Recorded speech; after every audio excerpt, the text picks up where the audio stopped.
Halo, apa kabar Anda semua? Senang sekali bisa jumpa di akhir pekan bersama dengan Anda dan Bung Rocky Gerung. Bung Rocky Gerung, kemarin hari Sabtu tanggal 24 Juni, ribuan mahasiswa itu turun ke jalan di Jakarta untuk mengikuti aksi unjuk rasa Jokowi Endgame. Tapi bohong. Ternyata tidak seperti yang banyak gembar-gembar yang sudah heboh. Sebenarnya tidak ada itu aksi unjuk rasa Endgame ini. Ini betul-betul pada kena prank nih semuanya, Bung Rocky, termasuk kita juga. Ya, saya kira ini intelijen kecolongan, KSP kecolongan.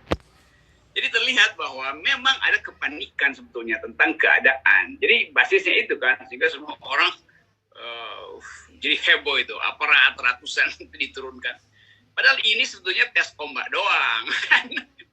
Kan ini lalu jadi counter issue, buzzer dikerahkan untuk langsung menuduh kiri kanan. Jadi inilah kalau otaknya itu tertutup oleh lidahnya, karena lidahnya tuh menjilatnya sampai ke arah dahinya sendiri, sehingga otaknya nggak bisa berpikir tuh. Jadi para penjilat ini takut dengan keadaan, lu tiba-tiba mau blok.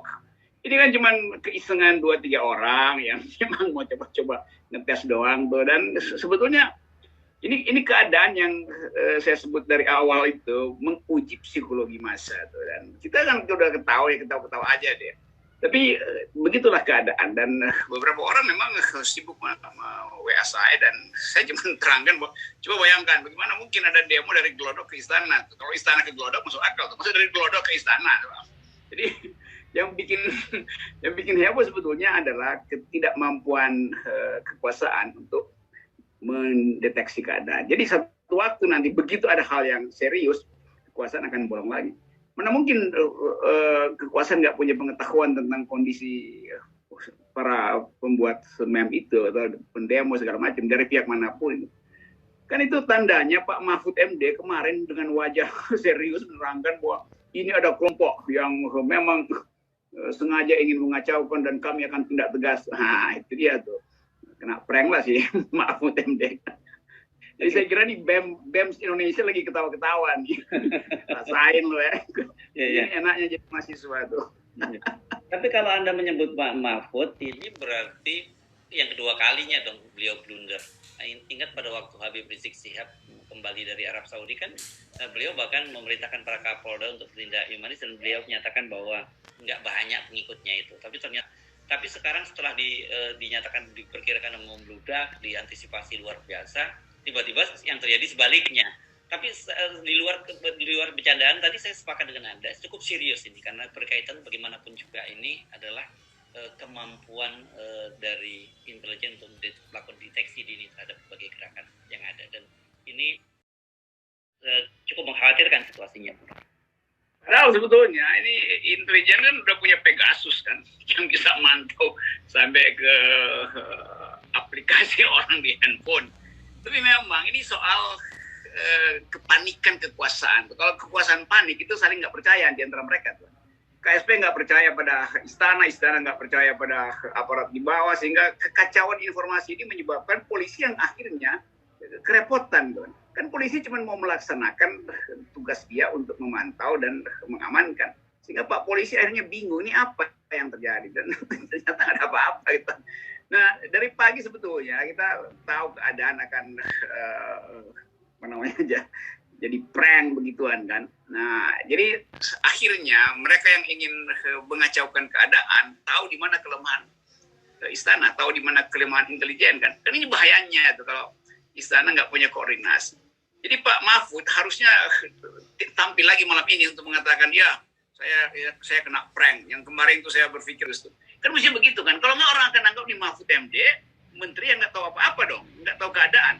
Jadi bagaimana lagi orang percaya pada Mahfud MD? Dia bilang saya mewakili habis rapat koordinasi seluruh pejabat keamanan, Panglima ABRI ada, Jaksa Agung, Kapolri ada, segala macam, Menhukam, hanya untuk memberitahukan bahwa akan ada demo. Itu kan tadi malam begitu kan wajahnya tuh. Ternyata nggak ada apa-apa. Jadi orang nggak percaya lagi kemampuan analisa dari Mahfud MD. Orang bilang ini Menko apa denger-denger nguping-nguping hoax doang gitu. Jadi terlihat betul bahwa ada yang bolong di istana. Itu bahayanya. Kalau dalam negeri mungkin nggak ada soal, tapi bagaimana mungkin kita mau bertanding dengan intelijen asing kalau begini cara menangani keadaan. Jadi para intel asing yang juga lagi mengincar Indonesia tahu di mana kelemahan Indonesia dalam soal penanganan isu semacam ini, isu sebesar ini, dan hanya berakhir dengan prank. Nah, saya lihat bahwa justru kehebohan itu dipicu oleh para buzzer ya. Itu ini betul-betul dahsyat luar biasa nih para buzzer dikerahkan nih. Mereka bahkan melakukan doxing ya, menyebar berbagai nomor telepon, data pribadi dari orang-orang, dari mahasiswa, terutama mahasiswa yang dicurigai akan menggerakkan aksi unjuk rasa ini. Dan kalau kita lihat bahkan seruan-seruan diminta agar mereka rakyat memfoto mereka para pelaku demo. Dan kemudian yang dibangun, nah kali ini menariknya kata-kata radikal tidak dipakai lagi. Karena yang dipakai adalah mengganggu protokol kesehatan, tidak punya empati terhadap para nakes yang saat ini sedang berjuang keras dan akan menimbulkan klaster baru gitu. Ini saya kira full team, benar-benar makanya saya betul kalau kena prank kecolongan gitu, karena buzzer untuk pertama kalinya muncul lagi full team, Bung Rocky. Inilah buzzer, ini saya mau terangkan begini, ini buzzer ini udah dungu dan jahat. Kan mereka mau adu domba rakyat kan. Ini nakes kasihan, jadi mau adu domba mahasiswa dengan nakes. Mau diadu domba dengan para politisi itu. Jadi ini mereka jahat. Biasanya orang dungu aja cukup kan. Ini dua dia, dungu dan jahat gitu. Dia mau memecah belah bangsa ini nih dengan mengadu domba gitu. Lalu bagaimana mungkin disuruh orang memfoto wajah-wajah demonstran dan di media massa udah beredar meme sih, ini kami di bawah belakang itu, Partai Demokrat di bawah itu, Gerindra wajah saya ada di situ segala macam. Ini benar-benar ini kumpulan orang dungu yang juga jahat karena mau memecah belah bangsa. Kalau dungu ya udahlah kita maafin kedunguan, tapi ini jahatnya itu loh. Adu domba itu, suruh foto dan nanti dikirim supaya ini udah ini begitulah kualitas mereka sebetulnya IQ-nya memang 200 sekolah, nggak bisa diapa-apain lagi kan. Dan itu mungkin yang sekaligus menjawab pertanyaan Ibu Mega pada anak-anak kemarin, dari mana asal usul kodok? Ya itu dari korong-korong tiba-tiba jadi buzzer. Jadi metamorfosnya begitu, jadi buzzer aja.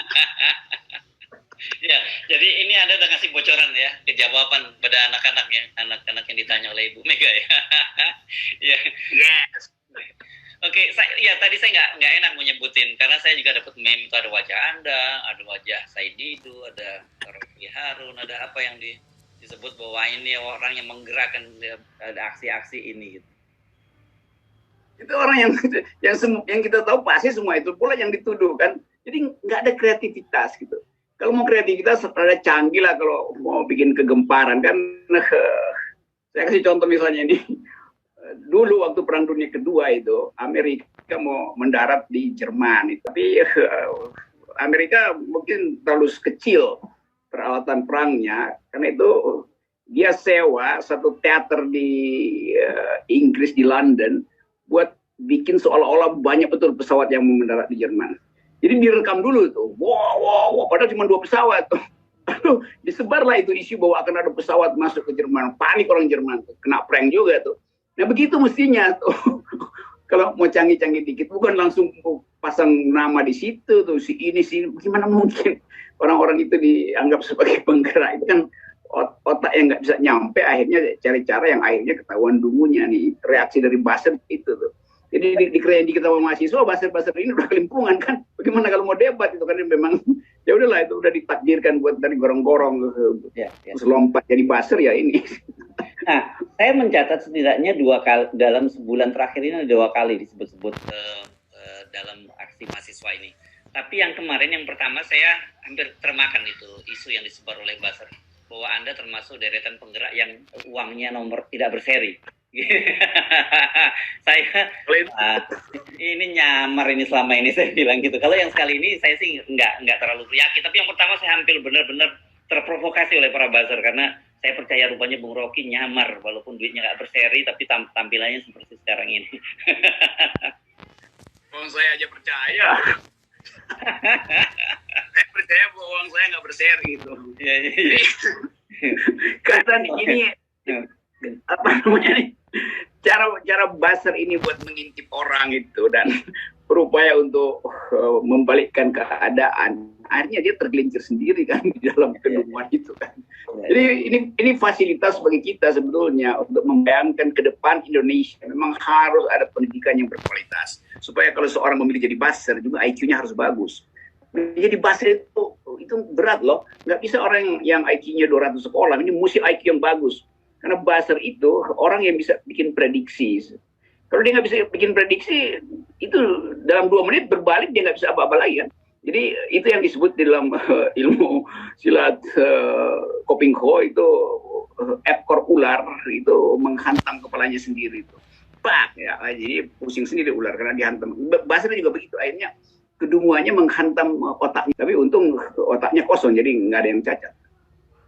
Tapi kan seperti kita ketahui biasa buzzer-buzzer ini kan bergerak atas order dari kakak pembina. Itu kan udah menjadi rahasia umum ya. Sekali lagi tapi kita kembali kepada perbincangan kita sejak awal. Sebenarnya meskipun kita ketawa-tawa bercanda-canda, kita juga merasa khawatir ya dengan situasi semacam ini. Itu yang saya kira penting kita garis bawahi.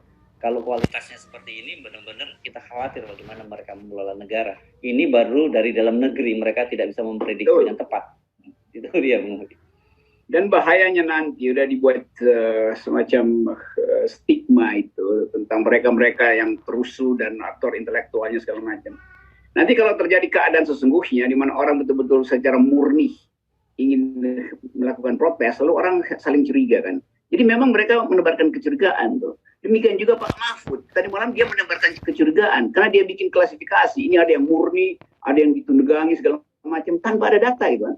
Jadi Mahfud MD ini betul-betul masuk juga di dalam satu kelompok yang nggak bisa berpikir lagi. Gitu. Jadi reaksinya tiba-tiba langsung tuduh nih. Yang murni ini, jadi analisisnya dangkal sekali. Ini bahayanya. Jadi benar tadi Hersu.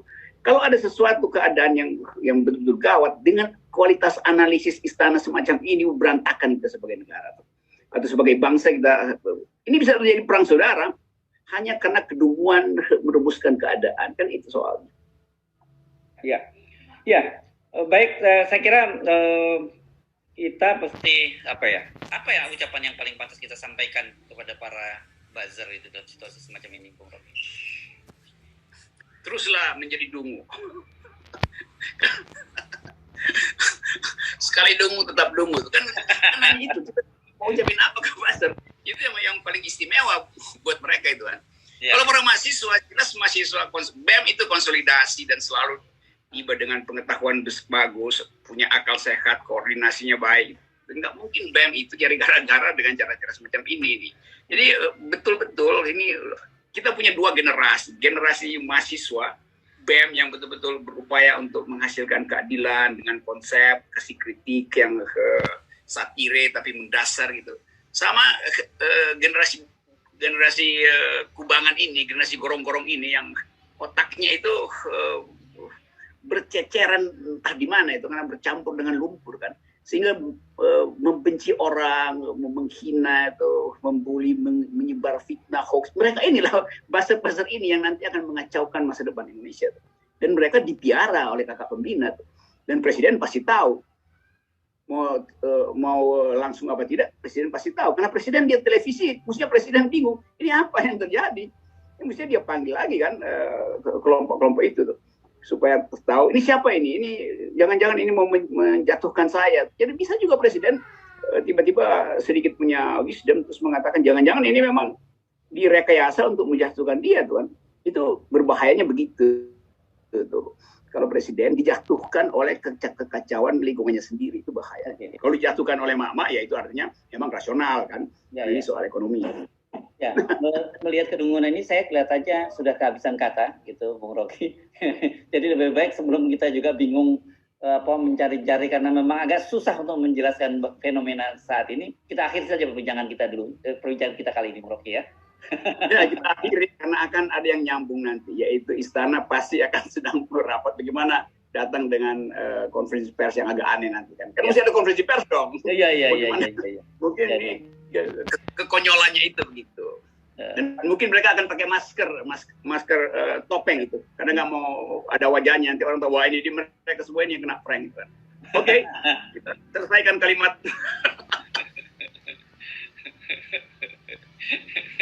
Oke, terima kasih banyak. Waalaikumsalam.